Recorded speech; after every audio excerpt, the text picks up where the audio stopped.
Uthuse abaningi umsholozi mangabe empoloza ukuthi i-load shedding yaqala kanjani. Sawubona kuphi nokuphi la kufinye khona lo mbuzo njengamanje ukubingelela yini Martin Dacos Ntombi umqomela amehla akho abanye baqoka imali to wazi. Ngena wethu ngabe usuku lakho lokuqala uyangicetha enze kulungelo press subscribe button share uphinde comment wenze sure ukuthi uyalike mntana sekhaya ukuze njalo mangabe sikufaka ama-video eze kwena nge-tray ezegijima. Ngenza wethu ubaba umsholozi Thusa abaningi ngesikhathi echaza ukuthi i-load shedding ukuqala kwayo wake wazama ukuyiphebeza kodwa-ke abantu abaningi abaku-understand lokho njengoba-ke sekuveza manje ngoba sefuna ukuvotela kanti banembuzo ukuthi kungani sekuveza manje ngoba-ke esencinge ukuthi avotelwa ngaphansi komkhonto wesisi. Kodwa-ke ngenza kwethu angifuni ukukhuluma kakhulu, ngcono uyizwele ukuthi i-load shedding into eyenziwe Ramaphosa.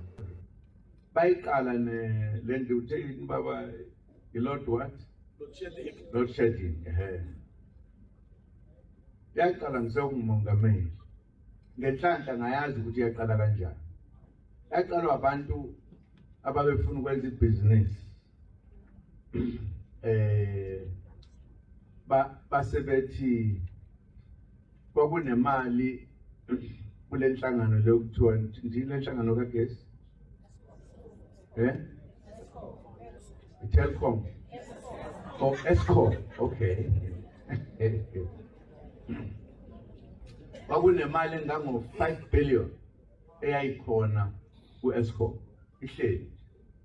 Laba abasebenzayo lapha basebethi le mali asenze ngayo amabhizinisi.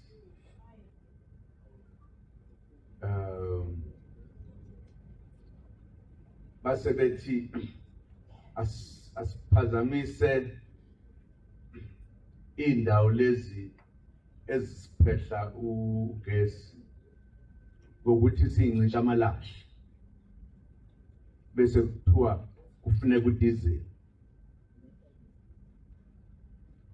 Bayisetha nje kahle base beqala-ke base bethatha le mali benikana-ke bezamabhizinisi ukuthi akube khona inkinga ngamalahle ukuthi ashoda kwazi ukuthi kwenziwana abalungile ane-pollution yonke le ize ngegama ideleli nomuntu phansi kube intwala ngewisa kuthiwa yakhona la iThekwini lensizwa. Kodwa-ke yayisiza kimi nayiphethe umnyango wezeyimali ithi ukuthelele nje ukuthi abamtshenanga ukuthi bayisebenzisa le mali because in terms of uhulumeni kufanele ukuthi uma uzosebenzisa imali noma ngabe yakho kodwa kufanele ubike la kule department okuthiwa yini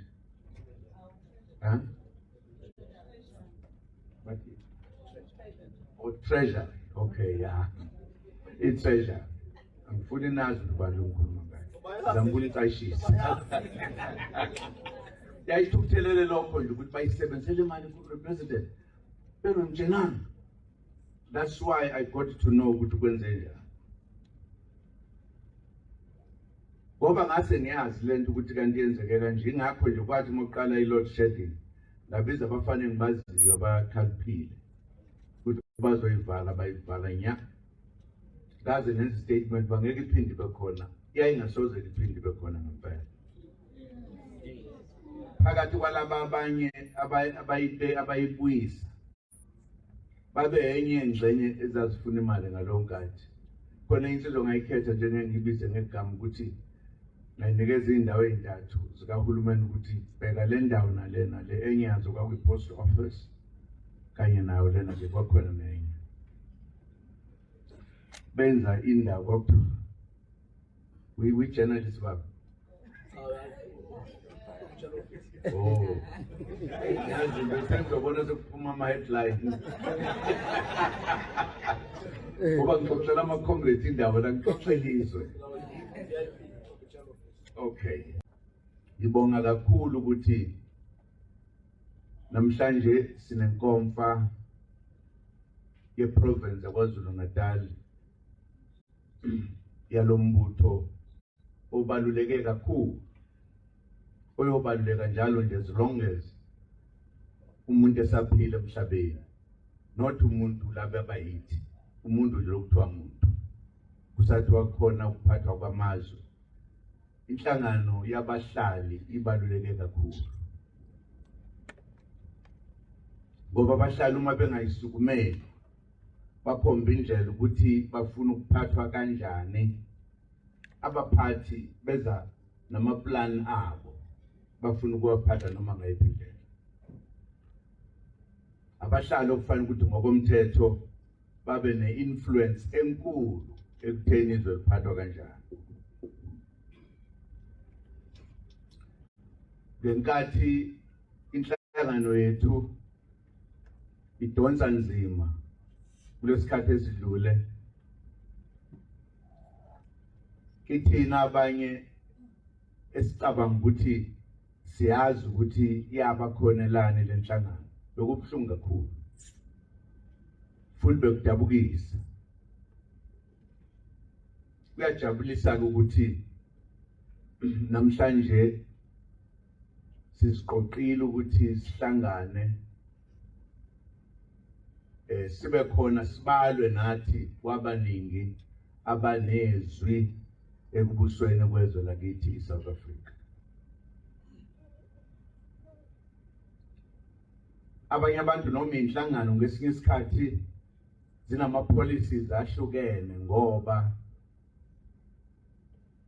basuke benzela ukuthi kuphumelele imbono yeinhlangano zabo.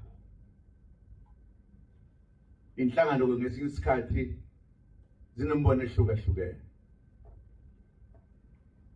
kodwa iSANCO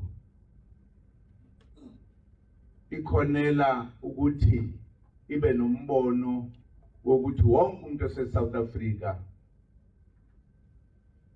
uyalithola ilungelo lakhe, nezwe liphathwa ngendlela efanele nebahloniphayo abantu